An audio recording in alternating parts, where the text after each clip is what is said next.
반가. 안녕하세요.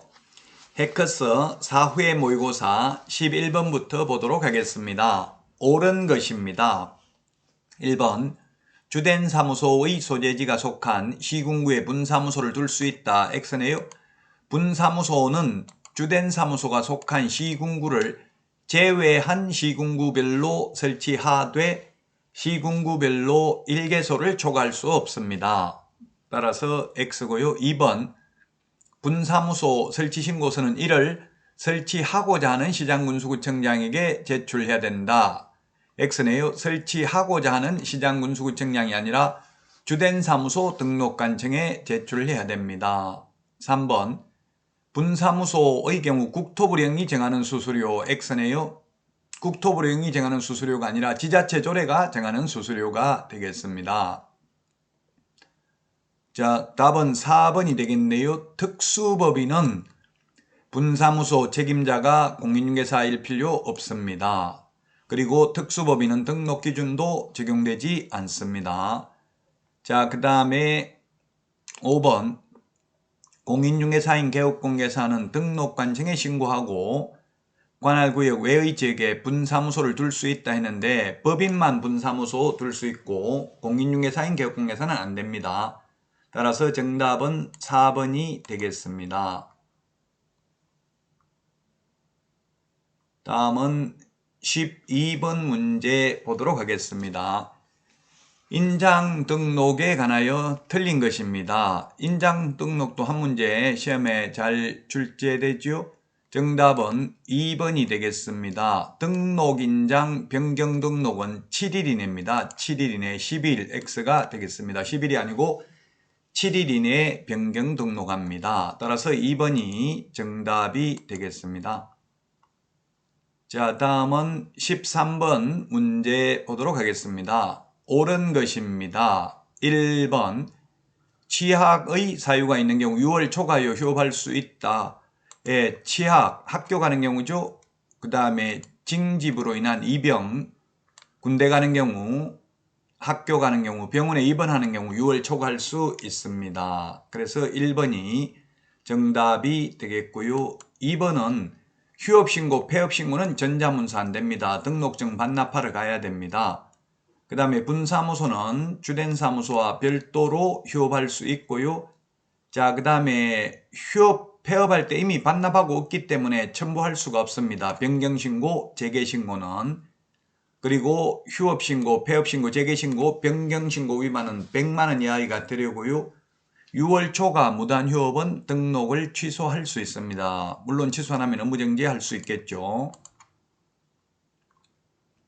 다음은 14번 문제입니다. 틀린 것은 했는데 정답은 3번이 되겠습니다. 3번 전속 중개계약도 시험에 해마다 한 문제 출제되죠. 전속 중개계약을 체결한 개업공개사는 중개의뢰인이 비공개 요청이 없는 한 권리관계, 권리자의 주소, 성명 등 인적사항에 관한 정보를 공개해야 된다 했는데 주소, 성명 등 인적사항에 관한 정보는 공개하여서는 아니 됩니다. 따라서 3번이 정답이 되겠습니다. 3번이 정답입니다. 다음은 15번 문제 보도록 하겠습니다. 15번 문제입니다. 틀린 것은 했는데 1번에 확인 설명사항이 공인전자문서센터에 보관된 경우에는 별도로 종이계약서를 출력해서 보존할 필요가 없습니다. 그 외에는 3년 보존해야 되겠죠. 2번 계약서 확인 설명서를 작성하여 거래 당사자 쌍방에게 교부해야 됩니다. 거래 당사자 쌍방에게 교부해야 되죠. 그 다음에 3번 중개사물 확인 설명서에는 중개보수 및 실비금액과 그 산출 내역을 기재해야 되고요. 자, 그 다음에 4번에 보면은 개업공개사는 확인 설명을 위하여 필요한 경우에 매도 임대 의뢰인에게 상태에 관한 자료 요구할 수 있습니다. 자, 정답은 5번이 되겠네요. 개업공개사가 중개사물 확인 설명서를 교부하지 않는 경우에는 6월 이하의 업무정지 사유입니다. 다만 확인 설명을 하지 않거나 근거자료 제시하지 않는 경우 500만 원 이하의 과태료고요. 교부하지 않거나 보존하지 않거나 또는 서명 및 날인하지 않는 경우에는 업무정지 사유입니다. 따라서 5번이 정답이 되겠습니다. 다음은 16번 문제입니다. 개업공개사 등에게 해당되는 것은 이 말이죠. 우리 암기 프린트 31번 맨 밑에 까만 별표 1에 있습니다. 저는 예금이 비결 이렇게 했죠. 예금이 예방교육 금지행위 예금이 이중소속 그 다음에 예금이 이중소속 금지 그 다음에 비결이다 할 때 비밀준수 결격사유 이렇게 5개가 있습니다. 지금 여기는 3개밖에 없네요. 따라서 정답은 3번이 되겠습니다. 인장 등록은 개공, 소공에게만 있는 업무고요. 신의성실 품위유지 공정중개도 소공, 개공이죠. 서명 및 날인, 그 다음에 실무교육, 연수교육 이런 거는 소공, 개공만 해당이 됩니다. 따라서 3번이 정답이 되겠습니다. 다음은 17번 문제 보도록 하겠습니다.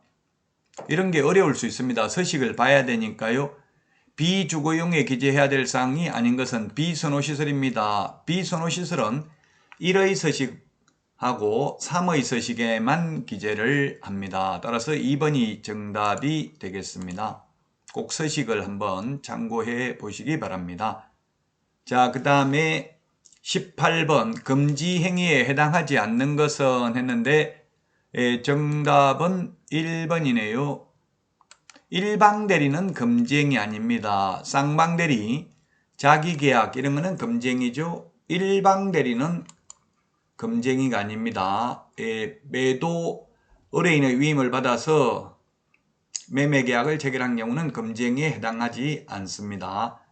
나머지는 법 제33조 모두 금지행위. 우리 암기 프린트는 11번 매무수거, 관직상투, 시공시 이렇게 암기를 했었습니다. 자, 다음은 19번 문제입니다. 19번 문제.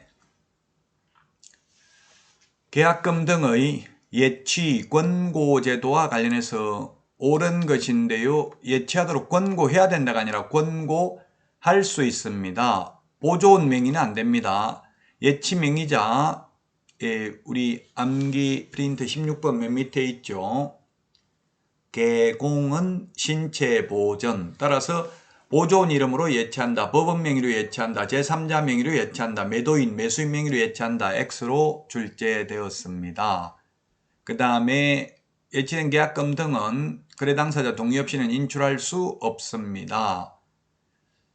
4번이 정답이 되겠네요. 개업공개사는 계약 이행이 완료된 때 예치된 계약금 및 중도금의 인출에 대한 거래 당사자의 동의 방법을 약정해야 된다. 4번이 정답이 되겠습니다.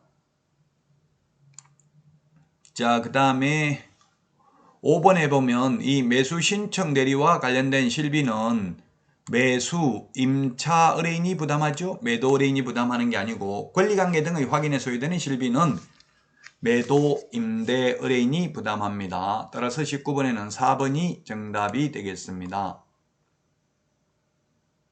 자, 다음은 20번 문제 보도록 하겠습니다. 20번 문제. 손해배상 책임에 대해서 틀린 것입니다. 손해배상 책임 시험에 2문제 정도 출제됩니다. 1번, 개업공개사는 중개가 완성되기 전에 거래 당사자에게 손해배상 책임 보장에 관한 설명을 해야 된다 했는데 중개 완성된 때 합니다. 완성되기 전에 하는 게 아니고 중개 대상물 확인 설명은 중개 완성되기 전에 미리 설명해야 되죠. 중개 대상물 확인 설명은 미리 해야 되지만 손해배상 책임에 대한 설명은 계약 성사된 때, 중개 완성된 때에 거래 당사자에게 설명해야 됩니다. 중개 대상물 확인 설명은 취득 의뢰인에게만 설명을 하면 되죠. 1번이 정답이 되겠습니다.